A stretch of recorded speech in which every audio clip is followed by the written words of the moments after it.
오늘 우리에게 주시는 하나님의 말씀은 구약성경 창세기 6장 11절에서 22절까지 있는 말씀입니다. 그때에 온 땅이 하나님 앞에 부패하여 포악함이 땅에 가득한지라. 하나님이 보신즉 땅이 부패하였으니 이는 땅에서 모든 혈육 있는 자의 행위가 부패함이었더라. 하나님이 노아에게 이르시되 모든 혈육 있는 자의 포악함이 땅에 가득함으로 그 끝날이 내 앞에 이르렀으니 내가 그들을 땅과 함께 멸하리라. 너는 고페르나무로 너를 위하여 방주를 만들되 그 안에 칸들을 막고 역청을 그 안팎에 칠하라. 내가 만들 방주는 이러하니 그 길이는 300규빗, 너비는 50규빗, 높이는 30규빗이라. 거기에 창을 내되 위에서부터 한 규빗에 내고 그 문은 옆으로 내고 상중하 3층으로 할지니라. 내가 홍수를 땅에 일으켜 무릇 생명의 기운이 있는 모든 육체를 천하에서 멸절하리니 땅에 있는 것들이 다 죽으리라. 그러나 너와는 내가 내 언약을 세우리니 너는 내 아들들과 내 아내와 내 며느리들과 함께 그 방주로 들어가고 혈육 있는 모든 생물을 너는 각기 암수 한 쌍씩 방주로 이끌어들여 너와 함께 생명을 보존하게 하되 새가 그 종류대로 가축이 그 종류대로 땅에 기는 모든 것이 그 종류대로 각기 둘씩 내게로 나아오리니 그 생명을 보존하게 같이 하라. 봅니다. 너는 먹을 모든 양식을 내게로 가져다가 저축하라. 이것이 너와 그들의 먹을 것이 되리라. 노아가 그와 같이 하여 하나님이 자기에게 명하신 대로 다 준행하였더라. 아멘. 오늘도 살펴보게 될 이 귀한 생명의 말씀을 통하여 우리 성도님들 아버지 하나님의 마음을 온전히 헤아리며 나아갈 수 있는 하나님의 은혜가 여러분들 가운데 넘쳐날 수 있기를 우리 주님의 이름으로 축원합니다. 출구 전략이라고 하는 말의 의미를 우리 성도님들 잘 아실 겁니다. 출구 전략. 위기에서 벗어나기 위한 수단으로서 보통은 좋지 않은 상황 속에서 위기를 만났을 때에 특별히 절체절명의 그 어려움의 위기에서 벗어나기 위해서 수단이나 전략을 세우고 그것을 시행할 때에 보통은 출구 전략이라고 하는 이 용어를 사용을 하죠. 그러니까 위기에서 벗어나는 것이 출구 전략의 1차 목표라고 할 수가 있고요. 다음 목표는 회복의 단계로 다시 접어들게끔 하는 것. 그야말로 타이밍을 잘 맞추어 진행하는 회복을 위한 고도 전략을 일컬어서 출구 전략이라는 그러한 이야기를 합니다. 우리는요, 오늘 이 시간, 지난 주일에 이어서 노아의 방주, 특별히 죄인의 구원과 회복을 위해서 우리 하나님 일하시는 그야말로 출구 전략의 원조라고 할 수 있는 이 노아의 방주를 통하여 하나님의 일하심의 그 탁월한 은혜, 하나님의 출구 전략의 그 은혜를 오늘 본문을 통해서 살펴볼 예정입니다. 지난 주일에도 우리가 이미 창세기 6장의 앞선 구절들을 쭉 살펴봤지만은요. 왜 노아의 방주가 오늘 말씀의 제목처럼 하나님의 출구 전략인가? 사실 노아의 방주는 하나님 편에서는 분명한 심판의 도구였습니다.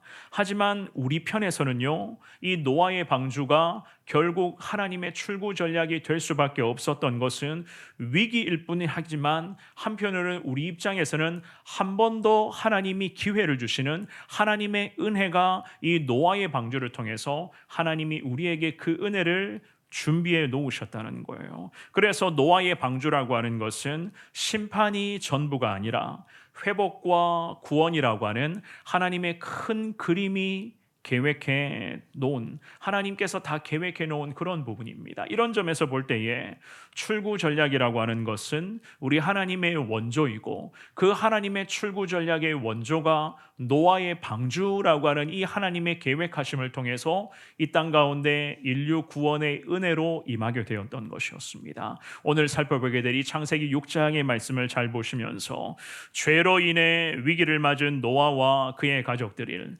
과연 하나님 심판 심판의 순간에서 어떻게 이 노아와 믿음의 가족들을 살리셨는가? 게다가 하나님 위기의 순간에서 벗어날 수 있는 출구 전략을 우리 하나님이 어떻게 성취해 나가시는가? 주시는 말씀을 통해서 하나님의 은혜를 깨닫고 그 은혜 가운데 부족하지만 하나님의 그 출구 전략인 지금의 시대에 우리 성원교회가 하나님 구원의 방주가 되고 하나님 출구 전략의 은혜가 임하게 되는 우리 교회, 우리의 삶이 되기를 원합니다. 주님 앞에 기도하면서 하나님의 온전한 마음을 말씀을 통해서 헤아리며 그 하나님의 뜻 앞에 순종하겠습니다. 두 손 모아 다짐할 수 있는 은혜의 시간, 거룩한 예배 될 수 있기를 한 번 더 주님의 이름으로 축원합니다. 우리는 오늘 말씀을 통해서 하나님께서 출구 전략을 세우신 이유를 한번 살펴보겠는데요. 첫 번째입니다. 하나님은 가망 없다고 판단하셨기 때문이에요. 하나님의 출구 전략을 계획하시고 진행하시는 이유 첫 번째가요, 가망이 없다고 하나님은 판단하셨기 때문이었습니다. 좀 전에도 제가 말씀을 드렸지만은 하나님께서 출구 전략을 세워가신 데는 분명한 이유가 있었습니다. 그 이유가 바로 노아의 방주였고, 노아의 방주가 구원의 방주가 되어야 하는 것이 하나님의 분명한 이유이자 우리 주님의 마음이었어요. 오늘 본문의 11절의 말씀, 우리 같은 목소리로 11절 읽어봅니다. 시작. 그때에 온 땅이 하나님 앞에 부패하여 포악함이 땅에 가득한지라. 아멘. 우리 하나님 노아 시대를 정확히 진단하고 계셨습니다. 그때라고 하면서 온 땅이 하나님 앞에서 부패했다라고 진단을 하셨죠. 온 땅이라고 하는 의미는 그 땅이라고 하는 의미인데, 당시 지상에 거주하고 있었던 모든 사람들을 은유적으로 표현하는 그러한 표현 방법이기도 했습니다. 남녀노소 너나 할 것 없이 전부가 다 하나님 앞에서 상태는요, 부패한 상태였어요. 더욱이 죄악의 부패가 땅에 가득했다라고 11절의 마지막 구절은 그렇게 설명을 하거든요. 이 가득한지라라고 하는 이 단어를 문법적으로 보면은 히브리어로는 완료형으로 해석을 합니다. 무슨 의미가 하면은 부패함이 더 이상 나타날 수 있는 공간이 없을 정도였다, 이렇게 해석을 하는 거예요. 그러니까 죄의 부패가 너무 가득히 채워진 상태에서 더 이상 부패라고 하는 것이 사람들의 자리, 삶의 자리에 들어올 수 없을 만큼 이미 기존의 죄악된 부패가 사람들의 삶에 자리 잡고 있었다는 겁니다. 그만큼 부패함은 시대에, 민족에 흘러넘치고 있었어요. 물론 이 땅에 가득한지라라고 하는 이 구절이 또 다른 의미가 있거든요. 또 다른 의미는요, 하나님 이제는 더 이상 심판을 미루실 이유가 없다라는 의미로도 해석을 할 수가 있습니다. 심판이 아니고서는 이 민족과 이 백성들은 회복이 불가능하다. 이것이 우리 하나님의 진단하심이었습니다. 12절의 말씀입니다. 우리 12절도 읽어봅니다. 시작. 하나님이 보신즉 땅이 부패하였으니 이는 땅에서 모든 혈육 있는 자의 행위가 부패함이었더라. 아멘. 하나님은 인간의 외면적인 부분과 함께 내면의 깊은 곳까지를 전부가 다 꿰뚫어 보고 계시는 하나님이시니, 인간은 하나님 앞에서 더 이상 변명할 수조차 없는 연약한 상태에 지금 이르게 되었습니다. 게다가 우리 하나님의 판단 정확했습니다. 하나님은 땅에서 살고 있는 모든 혈육 있는 자들의 행위 자체를 일컬어서 부패함이라고 진단을 하셨어요. 그러니 하나님 심판의 시계는 흘러갈 수밖에 없었습니다. 그렇지 않겠습니까? 하나님 보시기에 민족과 백성의 행위 자체가 그냥 부패함이었어요. 사랑하는 여러분, 제가 요즘에 그런 생각들을 좀 종종 해봅니다마는 영화나 혹은 드라마의 장면을 보면 여러 가지 많은 생각들을 하게 됩니다. 아마 우리 성도님들도 제가 지금 하고 있는 이 말씀에 공감하시는 분들이 많이 계실 거라고 생각을 하는데요. 무엇인가 하면 영화나 드라마의 그러한 모습을 보면 참 죄를 즐기는구나 라는 생각을 제가 요즘에 많이 하게 되거든요. 죄를 즐긴다. 특별히 영화나 드라마이기 때문에 좀 더 죄악된 부분, 좀 더 나쁜 장면들을 자극적으로 연출하고자 하는 그 작가의 의도인가? 우리 이렇게 생각할 수도 있을 것 같아요. 그런데 아무리 생각해도 제 관점에는 그렇습니다. 이건 아닌데. 이건 아닌데라는 그런 생각을 많이 하게 되거든요. 왜냐하면 작가가 아무리 자신의 작품을 기록을 하고 그 작품을 통해서 의도된 장면을 찍고 나아가는 그 과정 속에서 죄악을 즐기고 있는 이러한 어처구니 없는 이 장면, 이 끔찍함의 모습들을 어떻게 사람 작가가 이런 것들까지 연출해낼 수 있겠는가? 그런데다가 작가도 그렇습니다. 저 사람의 영적 세계는 도대체 어떤 악한, 정말로 도대체 어떤 악한 영의 지배를 지금 받고 있는 것인가? 제가 이런 생각을 요즘에 종종 하게 되거든요. 그런데다가 더 참 기가 막힌 것은요, 물론 우리 가정의 두 자녀들도 마찬가지입니다만 우리 다음 세대 자녀들 특별히 더더욱 그렇습니다. 이러한 영화나 드라마를 통해서 연출된 죄악을 즐기고 있는 이 장면들을 영적인 필터 과정 없이 다 그냥 그대로 지금 받아들이고 있다는 거예요. 양쪽 귀로 듣습니다. 두 눈으로 그 장면을 봅니다. 그러면서 하는 생각이 죄악된 기준 자체가, 성경 말씀에 기인한 죄의 기준 자체가 우리 자녀 세대 가운데 더더욱 그런 것 같습니다. 기준이 무너지고 있는 거예요. 기준이 무너지고 있습니다. 그래서 이런 생각합니다. 도대체 이 작가들이나 이것을 또 찍어내는 배우들의 삶은 어떤가? 저 사람들이 가지고 있는 영적 세계는 도대체 어떠한가? 그렇지 않습니까?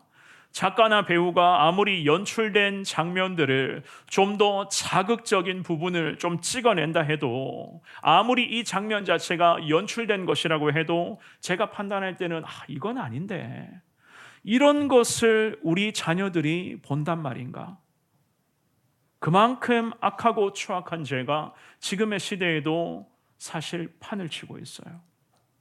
오늘 본문에서 하나님, 노아 시대에 그 시대에 살아가는 사람들의 모습을 보시고는 우리 하나님 이런 마음이셨을 거라 생각을 합니다. 그야말로 노아 시대의 사람들도 죄를 즐기고 있었습니다. 그래서 하나님은 하나님의 심판과 함께 그 심판의 궁극적인 목적인 회복과 구원의 길을 열어주시기 위하여 우리 하나님은 노아의 방주를 통하여 하나님 출구 전략을 마련하시고 그것을 주님은 성취하시기를 작정을 하신 거예요. 그 중에서도 하나님은 시대마다 준비된 하나님의 사람을 택하시거든요. 교회 역사를 살펴보면 늘 그랬습니다. 준비된 하나님의 지도자들을 하나님은 세워주시고 시대와 민족을 살리는 영적 파수꾼으로 하나님은 사용하셨는데, 이 시대의 노아, 즉 하나님의 사람, 당대의 의인이요 완전한 자로 불렸던 노아를 시대와 민족 앞에 세우시면서 노아에게 이런 말씀을 하세요. 13절의 말씀입니다. 우리 같은 목소리로 13절 읽습니다. 시작. 하나님이 노아에게 이르시되 모든 혈육 있는 자의 포악함이 땅에 가득함으로 그 끝날이 내 앞에 이르렀으니 내가 그들을 땅과 함께 멸하리라. 아멘. 이 말씀이 바로 우리 하나님 아버지의 마음이었어요. 모든 혈육 있는 자의 포악함이 땅에 가득했다. 13절은 그렇게 말씀을 하죠. 사람들의 포악함이 더 이상 채워질 공간이 없을 정도였습니다. 그래서 하나님이 13절의 하반절에서는 이 말씀을 덧붙이시죠. 그 끝날이 내 앞에 이르렀으니 내가 그들을 땅과 함께 어떻게 하겠다고요? 멸하시겠다. 멸망할 때가 이르렀다 하나님이 판단하셨고, 특별히 하나님의 형상대로 창조하신 하나님 만물의 영장으로 여겼던 하나님의 사람들을 하나님은 직접 심판의 과정을 통해서 멸하시겠다. 노아에게 지금 이 말씀을 하신 거예요. 그렇습니다. 우리 하나님 아버지의 마음은 더 이상 가망 없음이었어요. 가망 없음. 사실 생각해 보면 성경은 말씀합니다. 하나님이 사람을 창조하실 때에 하나님의 형상대로 사람을 창조하셨다. 하나님의 형상대로 창조하셨다는 것은 하나님을 닮은 자로 하나님이 우리를 창조하셨다고 말씀을 하거든요. 창세기 1장 27절과 28절의 말씀 한번 볼까요? 우리 같은 목소리로 두 구절의 말씀 읽어봅니다. 시작. 하나님이 자기 형상 곧 하나님의 형상대로 사람을 창조하시되 남자와 여자를 창조하시고 하나님이 그들에게 복을 주시며 하나님이 그들에게 이르시되 생육하고 번성하여 땅에 충만하라. 땅을 정복하라. 바다의 물고기와 하늘의 새와 땅에 움직이는 모든 생물을 다스리라 하시니라. 아멘.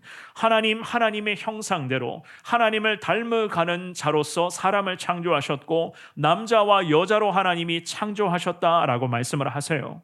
그들에게 특별히 창조하신 사람에게 28절에 보시면 복을 주셨다라고 말씀하시며 구체적으로는 생육하고 번성하며 땅에 충만하고 땅을 정복하며 바다의 물고기와 하늘의 새와 땅에 움직이는 모든 생물을 다스릴 수 있는 복, 이것을 복이라고 이야기하면서 이 복을 하나님의 형상을 닮아가기를 원하는 사람에게 이러한 축복을 주님이 보장하셨다고 성경은 말씀합니다. 이토록 하나님은 우리를 너무너무 사랑하시는 하나님이시죠. 그런데 이러한 사람이 너무 부패해진 상태가 되어버렸습니다.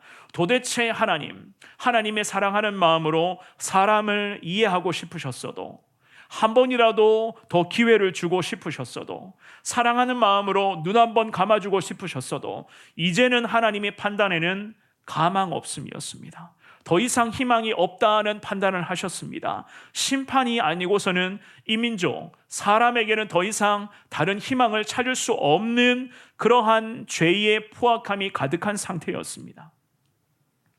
그렇다면 사랑하는 여러분, 우리가 살고 있는 지금의 시대는 과연 어떨까요? 제가 좀 전에 잠시 말씀을 드렸죠. 여러 가지 그런 염려되는 것들이 우리 시대에도 너무나 많이 있습니다. 참 기가 막힌 죄악된 것들이 지금의 시대에 너무 만연되어 있어요. 그 중에서도 교회와 우리 그리스도인들과 관련된 부분들도 마찬가지입니다. 여러분들 들어보셨을 거예요. 여러 가지 많은 염려되는 것들이 있지만 그 중에서도 유물론 사상, 지금의 시대에 우리 시대에 너무나도 만연되어 있습니다. 큰 틀에서 이 유물론 사상을 간단하게 말씀드리면 하나님이 다스리는 시대, 하나님이 함께하는 우리의 삶이 아니라 물질이 시대와 사람을 지배한다는 그러한 논리가 지금의 시대에 얼마나 강하게 나타나는지를 몰라요. 그 중에서도 대표적인 것 두 가지가 있죠. 지금도 학교에서 가르치고 있는 진화론과 과학적인 유물론 사상입니다. 어릴 때 우리 자녀들이 어릴 때부터 학교에서 공교육으로 이런 것들을 배우고 있습니다. 화석이 진화하여 원숭이가 되었고 원숭이가 시간이 지나여서 인간이 되었다. 우리는 그래서 후예가 원숭이의 후예들이다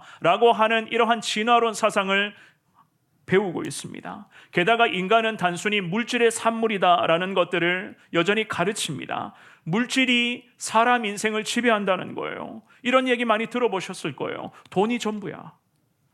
돈이 전부다라고 하는 그런 이야기 많이들 하고 있죠. 그죠? 게다가 대한민국 사회는 더더욱 그렇습니다. 성공이 행복의 시작이다라고 하면서 물질 만능주의가 이 시대와 민족 앞에 강하게 지금 퍼져나가고 있습니다. 그런데 더 마음 아픈 것은요, 교회 안에서조차 우리 예수님 믿는 그리스도인들조차도 하나님을 향한 신앙보다 세속적 세상의 성공 기준을 더 우선시한다는 거예요. 우리 예수님 믿는 사람들이 아무렇지도 않게 떳떳하지 못한 방법으로 돈을 모으는 것들을 예수님 믿는 사람들이 서로가 이야기한다고 합니다. 왜 그런지 아십니까? 대한민국 사회에서는 더 이상 이것이 죄가 아니거든요. 이것이 죄인 줄을 모르기 때문입니다. 성경에서는 분명히 말씀하죠. 땀 흘리며 열심히 일한 대가의 소득으로 살아가야 된다. 성경은 우리에게 분명히 말씀을 합니다. 땀 흘리지 않아도 돈 버는 비결을 성공의 비결이라고 하면서 그것을 하나님 나라에서 믿음 생활하고 있는 성도가 이런 것들을 아무렇지도 않게 그냥 이야기를 해요. 죄의 기준 자체가 무너져도 완전히 무너져가는 지금의 시대 아니겠습니까? 창세기 3장 말씀 한번 봅니다. 창세기 3장 17절에서 19절의 말씀, 우리 석절의 말씀 같은 목소리로 쭉 한번 읽어볼게요. 시작. 아담에게 이르시되 내가 내 아내의 말을 듣고 내가 내게 먹지 말라 한 나무의 열매를 먹었은즉 땅은 너로 말미암아 저주를 받고 너는 내 평생에 수고하여야 그 소산을 먹으리라. 땅이 내게 가시덤불과 엉겅퀴를 낼 것이라. 내가 먹을 것은 밭의 채소인즉 내가 흙으로 돌아갈 때까지 얼굴에 땀을 흘려야 먹을 것을 먹으리니 내가 그것에서 취함을 입었음이라. 너는 흙이니 흙으로 돌아갈 것이니라 하시니라. 아멘. 아담이 죄를 범하고 나서 하나님으로부터 들었던 말씀입니다.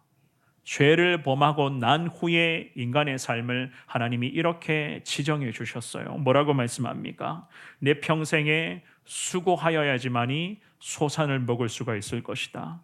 특별히 19절에 보시면은요, 얼굴에 땀을 흘려야 먹을 것을 먹을 수가 있을 것이다. 열심히 땀 흘리며 노력해서 얻는 소득을 통하여 인간은 살아가게 될 것이다. 이것이 하나님 나라의 원리였어요. 하나님의 말씀입니다. 그런데 땀 흘리는 과정 없이 돈을 번다, 수고로움이 없이 소득을 얻게 된다. 그것을 인간이 다 공정하게 나누어서 백성에게 인간 지도자가 배분한다. 사랑하는 여러분, 비성경적이에요. 하나님의 말씀에 명확하게 위배되는 부분입니다. 하나님 그렇습니다. 지금 우리가 살고 있는 이 시대를 보시면서, 특별히 시대 가운데 살아가는 우리의 모습을 보시면서 하나님 어쩌면 가망 없다 판단하실 수도 있겠다는 그런 마음을 제가 갖게 되었습니다. 이 말씀을 준비를 하면서 지난 한 주 선교 기간에도 그랬고 이번 한 주간도 참 여러 가지 많은 일이 있었습니다. 그 많은 일을 겪으면서도 제가 판단했던 것, 우리 하나님 아버지의 그 마음, 어쩌면 하나님 우리를 보시고도 가망 없다 판단하신 것은 아닌가, 제가 이런 생각을 해보게 되었는데요. 우리 성도님들 오늘 주시는 이 귀한 말씀을 잘 보시면서 하나님 아버지의 마음을 조금이라도 헤아려 볼 수 있는 그 시간을 여러분들의 삶에서 꼭 가져보시기를 바랍니다. 오늘까지 우리 유초등부가 겨울 성경학교를 합니다. 그리고 2월 마지막 주가 되면 우리 중고등부가 2박 3일 수련회를 또 떠나게 됩니다. 우리 전도사님, 지도교사님, 주일학교 모든 선생님들에게 주님의 이름으로 부탁드립니다. 주님의 맡겨주신 귀한 자녀들 성경으로 잘 가르치셔야 돼요. 정말 하나님의 말씀 안에서 우리 귀한 다음 세대 자녀들이 잘 성장할 수 있도록 가르쳐 주시고 올바로 인도해 주시고 잘 지도해 주시고 한 영혼 한 영혼 품고 기도해 주시면서 이 영혼이 하나님 말씀 안에 영적인 건강함으로 잘 성장하게 해달라, 그렇게 격려해 주셔야 됩니다. 그래야지만이 이들이 자라서 이 죄가 만연하는 이 시대에 하나님 마지막 희망의 역할을 할 수가 있고 거룩한 사명자로서의 삶을 우리 다음 세대가 살아갈 수 있는 것 아니겠습니까? 오늘 말씀을 기억하시면서 왜 하나님이 심판을 준비하시고 진행하실 수밖에 없었는가? 가망 없다고 판단하시는 하나님, 그럼에도 우리에게 하나님의 출구 전략인 거룩한 구원의 방주인 이 교회를 우리에게 허락하시고 이 땅의 교회를 통해서 하나님 은혜와 회복의 길로 인도하실 하나님이신 줄 믿습니다. 그 하나님의 은혜를 소망하시면서 하나님 앞에 늘 주님의 말씀대로 순종하시며 하나님을 기쁘시게 하는 여러분들 될 수 있기를 축원합니다. 두 번째입니다. 하나님이 출구 전략을 마련하신 두 번째 이유는요, 구원의 약속과 그 구원의 약속을 보장하시고 그 약속하신 구원을 성취하시기 위하여 하나님은 하나님의 출구 전략을 마련해 놓으셨다는 것을 알 수가 있습니다. 구원의 약속을 보장하시고 보장하신 구원의 약속을 성취하시는 하나님. 14절입니다. 오늘 본문의 14절의 말씀 읽어봅니다. 시작. 너는 고페르 나무로 너를 위하여 방주를 만들되 그 안에 칸들을 막고 역청을 그 안팎에 칠하라. 아멘. 하나님은 노아에게 방주를 만들라고 구체적인 말씀을 하시면서 제작 방법까지 하나님은 일일이 다 말씀하셨습니다. 그만큼 하나님의 판단에서는요, 급하다는 거였어요. 죄악된 심각성이 시대와 민족 앞에 보통 문제가 아니었습니다. 그래서 하나님 말씀하시죠. 고페르 나무로 너를 위한 방주를 만들라라는 말씀을 하세요. 고페르 나무는 일종의 잣나무와 같은 것이었습니다. 그런데 이 말씀을 잘 보시면 방주를 만들라라는 말씀에서 너를 위한 방주를 만들라라고 말씀을 하셨죠. 사랑하는 여러분, 질문해 볼게요. 너를 위한 방주는 누구를 위한 방주입니까? 누구를 위한 방주겠어요? 물론 제가 이렇게 질문하는 이유, 우리 성도님들이 모르기 때문에 제가 질문하는 게 아니거든요. 우리 이 말씀 한번 볼게요. 창세기 6장 8절과 9절 말씀입니다. 이 두 구절의 말씀, 우리 한번 읽어봅니다. 시작. 그러나 노아는 여호와께 은혜를 입었더라. 이것이 노아의 족본이라. 노아인 의인이요 당대의 완전한 자라. 그는 하나님과 동행하였으며. 아멘. 오늘 본문에서 너를 위한 방주를 만들라. 그렇다면 너는 누구죠? 노아죠, 그죠? 하나님이 말씀하시는 너를 위한, 즉 너는 노아였습니다. 너를 위한 방주를 만들라 주님이 말씀하셨어요. 사랑하는 여러분, 기억하셔야 됩니다. 너를 위한 방주를 만들라. 즉 하나님이 말씀하시는 노아만큼은 하나님이 살리시겠다는 거예요. 노아만큼은 하나님이 살려주시겠다. 그 정도로 이 노아의 믿음의 수준은 대단했습니다. 이 정도의 믿음의 수준을 갖고 있었던 노아를 하나님은 기억하고 계셨고, 노아를 사랑하셨고, 노아 한 사람의 믿음을 인정하시면서 적어도 그의 가족들만큼은 하나님이 살려주시고자 작정을 하셨습니다. 그래서 주님이 방주를 만들라고 명령을 하시는데 너만을 위한 방주를 만들라는 거예요. 노아 한 사람의 믿음을 하나님이 인정하셔서 이 노아와 그의 가족을 통해서 하나님은 구원과 회복의 출구 전략을 주님께서는 이렇게 지금 성취해 가시는 그 하나님 아버지의 마음이었습니다. 이것이 노아의 방주였고, 노아의 방주는 곧 구원의 방주가 될 수가 있었던 것이었습니다. 적어도 노아의 방주가 구원의 방주가 되었던 결정적인 이유는요, 노아 한 사람의 믿음 때문이었던 거예요. 이 한 사람의 믿음. 방주라고 하는 이 단어의 의미도 참 은혜가 돼요. 애굽에서 이스라엘 민족들을 하나님이 구원하시기 위하여 하나님은 모세라는 믿음의 사람을 이미 택하셨거든요. 그런데 이 모세가 태어날 때에 이 애굽이라는 이 나라에 어떠한 일이 있었습니까? 이스라엘 민족들이 노예로 잡혀왔는데 이 노예였던 이스라엘 민족들이 정작 애굽 땅에서 애굽의 민족들과 더 많아, 애굽의 민족들보다 더 번성하고 더 많아지니까 그 애굽 시대에 애굽의 그런 권력자였던 바로가 명령을 하죠. 이스라엘 민족들의 가정에서 태어나는 맏아들은 다 죽이라고 명령을 했을 때에 그때 모세가 태어났단 말입니다. 그런데 하나님은 이 모세를 통해서 이스라엘 민족을 구원하시기를 작정하셨기 때문에 주님이 어떻게 하셨어요? 출애굽기 2장 3절 말씀 한번 읽어볼까요? 우리 같은 목소리로 이 말씀 읽어봅니다. 시작. 더 숨길 수 없게 되매 그를 위하여 갈대 상자를 가져다가 역청과 나무진을 칠하고 아기를 거기 담아 나일강과 갈대 사이에 두고. 아멘. 하나님은 아기 모세를 살리시기 위하여, 이 모세를 이스라엘 백성을 살리실 믿음의 지도자로 사용하시기 위하여 그 맏아들이 다 죽어가는 그 어둠의 시대에 모세를 갈대 상자에서 살려주셨습니다. 하나님이 갈대 상자를 준비하셨어요. 그런데 갈대 상자를 만들 때에 필요했던 재료와 오늘 본문에서 노아의 방주를 제작하기를 시작할 때에 하나님이 필요하다고 말씀하시는 재료 중에서 똑같은 재료가 있었죠. 그 재료가 뭐죠? 그렇죠. 역청이었습니다. 역청이라는 재료였어요. 저도 이번에 말씀을 준비하다가 새롭게 알게 된 사실인데요. 우리 하나님의 참 섬세하심의 그 손길을 제가 말씀을 묵상하면서 다시 알게 되었습니다. 역청이라고 하는 이 재료의 의미가 있는데, 역청은 아스팔트 방수제와 같은 그러한 역할을 하는 것이라고 합니다. 방주, 노아의 방주를 만들어가는 과정에서 나무 사이사이마다 역청을 칠하라고 하나님이 오늘 본문에서 말씀을 하셨거든요. 왜 역청을 칠하라고 말씀을 하셨습니까?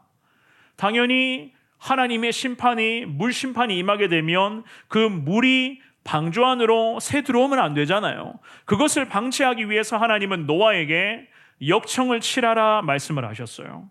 방금 읽었던 출애굽기 2장 말씀에서 아기 모세를 하나님이 살리시기 위하여 나일강가에 작은 갈대 상자를 준비해 놓고 그 아기 모세를 갈대 상자 안에 넣어서 나일강에 띄워 보냈습니다. 생각해 볼까요? 그 아기 모세가 있었던 그 작은 갈대 상자 안에, 그 갈대 상자 안에 모세가 있었는데 만약에 나일 강물이 갈대 상자 안에 침투해 들어오면 아기 모세는 그 자리에서 죽을 수밖에 없었던 거예요. 그래서 하나님께서는 갈대 상자를 가지고 와서 역청과 나무진을 칠하라 주님이 말씀을 하시면서 아기를 거기에 담으라 라고 말씀을 하셨습니다. 오늘 이 본문에서 구원의 방주였던 노아의 방주를 제작할 때에도 하나님이 잣나무, 고페르 나무를 가지고 방주를 만들라고 하면서 역청을 칠하라 말씀을 하셨어요. 역청이라고 하는 이 단어를 히브리어 원어로 찾아보니까 덮다, 가리다, 속죄하다 이런 의미를 해석을 하더라고요. 정말 그랬습니다. 하나님은 방주 곳곳에 모세의 갈대상자도 그랬지만 노아의 방주 곳곳에 역청을 칠하라고 말씀하시면서 하나님 심판의 물줄기가 방주에 들어오지 않도록 아기 모세가 타고 있었던 그 작은 갈대상자에 나일강의 그 더러운 세속적인 물이 침범하지 않도록 택하신 하나님의 백성들을 지켜주시고자 하시는 우리 하나님의 놀라운 은혜이자 하나님만이 하실 수 있는 탁월한 영적인 출구 전략으로 하나님은 노아를 살려주시고 그의 가족을 주님은 살려주셨던 것이었습니다. 모세를 살리시고 모세를 통해서 민족의 구원을 이루고자 일하시는 하나님, 노아를 살리시고 노아의 가족들을 통해서 죄로 죽어가는 백성들을 다시 살려주시기 위하여 구원의 은혜를 베풀어 주시기 위하여 일하시는 우리 하나님 아버지, 이것이 바로 우리 하나님 아버지의 마음이고 하나님의 탁월한 영적 출구 전략으로 하나님은 우리 가운데 은혜를 베풀어 주셨던 거예요. 15절과 16절입니다. 오늘 본문으로 와서 15절 16절 말씀 읽어봅니다. 시작. 내가 만들 방주는 이러하니 그 길이는 300규빗, 너비는 50규빗, 높이는 30규빗이라. 거기에 창을 내되 위에서부터 한 규빗에 내고 그 문은 옆으로 내고 상중하 3층으로 할지니라. 아멘. 하나님 노아의 방주의 규모와 구조까지를 상세하게 다 알려주셨습니다. 그런데 우리가 말씀을 보면 분명히 주목할 수 있는 부분이 하나 있는데요. 방주를 움직일 수 있는 어떤 항해 시설도 없었어요. 그냥 구조 그리고 규모 이런 부분을 하나님이 지금 알려주시거든요. 그리고 재료까지를 말씀하시면서 만들라라고 말씀하셨습니다. 만들라고 하시면서 방주의 형태와 규모, 규조만 이야기하셨어요. 어떤 이 방주를 움직일 수 있는 추진체 혹은 동력이라고 할 수 있는 엔진 이런 부분은 하나도 없었습니다. 17절도 한번 볼까요? 오늘 본문의 17절도 읽어봅니다. 시작. 내가 홍수를 땅에 일으켜 물은 생명의 기운이 있는 모든 육체를 천하에서 멸절하리니 땅에 있는 것들이 다 죽으리라. 아멘. 주님 말씀하시죠. 모든 육체를 멸하시겠다. 땅에 있는 것들을 다 죽을 것이다 라고 말씀을 하시면서 그럼에도 하나님은 출구 전략을 분명하게 주님은 계획하셨습니다. 우리 하나님의 계획하심은요 심판이 아니었습니다. 오늘 말씀 제목 그대로였습니다. 출구 전략을 마련해 놓으신 상태로 하나님은 노아를 택하시고 그의 가족을 살려주시고 그의 가족을 통해서 하나님 구원의 방주를 만들라고 하면서 구조와 규모와 형태만을 일러주셨습니다. 왜냐하면요 사랑하는 여러분 기억하십시오. 하나님은 이 심판의 과정 속에서도 모든 것을 하나님이 운행하시고자 계획해 놓으셨기 때문이었습니다. 노아에게 방주를 운전할 수 있는 핸들을 맡기신 것이 아니었어요. 노아에게 당부한 것은 만들라고 하는 것이었습니다. 만들라. 나머지는 하나님이 하시겠다는 겁니다. 하나님이 운전하시겠다는 거예요. 그래서 노아의 방주는 하나님 구원의 방주였고 그 구원의 방주에 있어서 실질적인 운행자는 노아가 아니라 우리가 믿는 하나님 아버지였던 것이었습니다. 오늘 본문의 18절에서부터 20절까지 있는 말씀을 우리 같은 목소리로 읽어봅니다. 18절에서 20절입니다. 시작. 그러나 너와는 내가 내 언약을 세우리니 너는 내 아들들과 내 아내와 내 며느리들과 함께 그 방주로 들어가고 혈육 있는 모든 생물을 너는 각기 암수 한 쌍씩 방주로 이끌어들여 너와 함께 생명을 보존하게 하되 새가 그 종류대로 가축이 그 종류대로 땅에 기는 모든 것이 그 종류대로 각기 둘씩 내게로 나오리니 그 생명을 보존하게 하라. 아멘. 아멘. 이 말씀을 잘 보시면 저도 그랬습니다마는 보존이라고 하는 단어가 제 마음에 확 들어오게 되더라고요. 보존. 19절의 말씀에서 하나님이 말씀하시죠. 너와 함께 생명을 보존하게 하되 약속하셨습니다. 20절에서도 마찬가지입니다. 그 생명을 보존하게 하라. 이 보존이라고 하는 단어의 의미는요, 살리다, 생명을 보호하게 하다라는 그런 의미로 해석을 합니다. 하나님 정말 약속하셨습니다. 노아와 그의 가족만큼은 살리시겠다. 주님이 약속을 하신 거예요. 다 심판하겠다, 다 멸하겠다라고까지 말씀을 하셨지만 하나님의 사람 노아와 가족만큼은 살려주시겠다. 이 의인 한 사람 때문에 온 땅이 다 멸망할 수밖에 없었지만은 의인 한 사람의 믿음 때문에 그야말로 땅이 심판 이후에 다시 회복될 수 있는 길을 하나님 출구 전략을 이렇게 주님은 열어주셨다는 거예요. 사랑하는 여러분, 우리 하나님 아버지의 마음은 심판이 목적이 아니었습니다. 그야말로 의인 한 사람을 통하여 하나님 창조하신 땅과 사람을 보존하시고 회복하시고자 하는 그 하나님 아버지의 그 놀라우신 은혜, 오늘 2부 예배를 드리는 우리 성도님들, 여러분들 그 은혜를 깨닫고 하나님 아버지의 그 영적인 탁월한 출구 전략인 이 노아의 방주, 이 노아의 방주에서 임한 하나님의 은혜가 지금의 시대에 우리 성원교회와 이 땅의 교회를 통해서 구원의 방주로서 은혜가 임하게 해달라고 주님 앞에 기도할 수 있는 여러분들 될 수 있기를 주의 이름으로 축원합니다. 21절과 22절의 말씀을 읽고 말씀 정리해 보겠습니다. 우리 같은 목소리로 두 구절의 말씀을 읽어봅니다. 시작. 너는 먹을 모든 양식을 내게로 가져다가 저축하라. 이것이 너와 그들의 먹을 것이 되리라. 노아가 그와 같이 하여 하나님이 자기에게 명하신 대로 다 준행하였더라. 아멘. 아멘. 노아는 하나님이 명령하시고 말씀하신 대로 다 준행했다. 성경은 그렇게 말씀을 합니다. 그의 결심과 그의 오롯이 하나님 앞에서의 일편단심의 순종으로 자기뿐만이 아니라 가족들이 구원받게 되었고, 그리고 땅에서 사는 모든 생물, 하나님의 창조물들이 종류별로 암수 한 쌍씩 구원을 받게 되었습니다.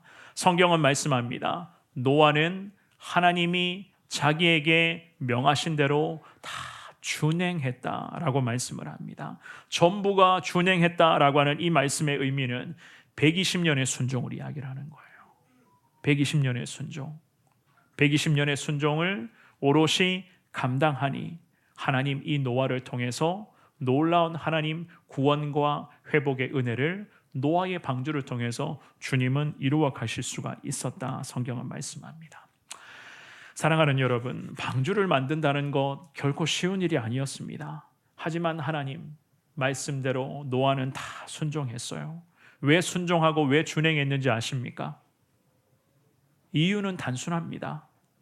그 이유는요, 이 노아는 하나님을 믿었기 때문이에요. 하나님만을 신뢰했기 때문이었습니다. 여러 가지의 많은 시험거리가 많았을 것 같아요. 그 죄가 만연한 이 시대 속에서 사람들이 핍박하고 비난하고 사람들이 다 조롱했겠죠. 그럼에도 이 노아는 묵묵히 버텼습니다. 왜요? 하나님을 믿었기 때문이에요. 하나님의 말씀을 믿었기 때문이었습니다. 많은 시련과 시험과 고난 앞에서 인간의 생각이 들어오게 되면 순간순간 마음이 흔들리게 되거든요. 사람 의심하게 됩니다. 더욱이 하나님 의심하게 돼요. 그런데 이 노아는 하나님 말씀을 믿었습니다. 하나님의 뜻을 봤습니다. 영적 깊은 분별력을 가지고 우리 하나님의 뜻을 깨닫게 되었고, 깨달았던 대로 이 노아는 120년의 순종으로 하나님 앞에 엎드렸습니다. 그랬더니 노아와 그의 가족들은 하나님이 살려주시고 이 노아를 통해서 하나님 거룩한 노아의 방주가 구원의 방주가 되어 하나님의 영적인 출구 전략의 은혜가 이 땅에 성취되도록 주님은 함께하여 주셨다는 겁니다. 우리가 사는 시대 하나님 어쩌면 판단하실 수도 있습니다. 가망 없다. 우리가 살아가는 모습을 보면서 하나님 가망 없다라고 판단하실 수도 있습니다. 하지만 하나님 가망 없다고 판단하시는 이 시대 속에서도 부족하지만 나부터가 노아로서의 그러한 삶을 살아가겠습니다. 나부터가 하나님을 향한 믿음 지키며 살아가겠습니다. 하나님 나를 통하여 우리 가족이 살아나게 하시고, 나를 통하여 우리 교회가 일어나게 하시고, 부족하지만 나를 통하여 내 주변에 믿음 약한 자들이 하나님께로 돌아오게 하시고, 부족하지만 우리를 통하여 우리 주변에 예수 모르는 사람들이 하나님을 만나는 역사 임하게 하여 주옵소서. 이러한 마음으로 주님의 은혜를 소망하시며 하나님의 탁월한 출구 전략인 이 구원의 방주, 우리 성원교회가 구원의 방주가 되게 하여 주옵소서. 늘 기도하시며 하나님의 은혜를 사모하시는 여러분들의 복된 삶, 우리 복된 성원교회 될 수 있기를 주님의 이름으로 축원합니다.